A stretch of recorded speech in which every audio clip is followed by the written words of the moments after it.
ഒരവധൂതൻ ആത്മജ്ഞാനിയാണോ? അത് നമുക്ക് പറയാൻ പറ്റില്ല. രണ്ട് തരത്തിലാണ് അവധൂത വൃത്തി.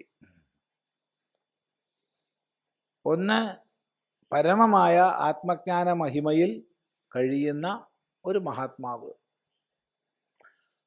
ലോകമര്യാദകളെ സ്വീകരിക്കാതിരുന്നാൽ അത് അവധൂത വൃത്തിയാണ്.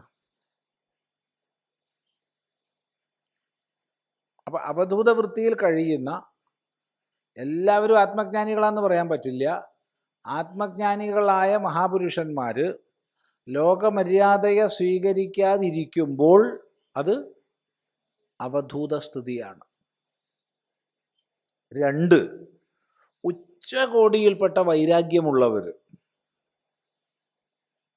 ഉച്ചകോടിയിൽപ്പെട്ട വൈരാഗ്യം, ആ വൈരാഗ്യം കൊണ്ട് ലോകമര്യാദകളെ സ്വീകരിക്കാത്ത അവസ്ഥയിലും അവരെ നമ്മൾ അവധൂതന്മാരെന്ന് പറയാറുണ്ട്. അവരാത്മജ്ഞാനികളാണെന്ന് അർത്ഥമില്ല. അവർ ഉച്ചകോടിയിൽപ്പെട്ട വൈരാഗ്യം ഉണ്ടെന്നേ അർത്ഥമുള്ളൂ. അതുകൊണ്ട് ലോകമര്യാദകൾ അംഗീകരിക്കുന്നില്ല.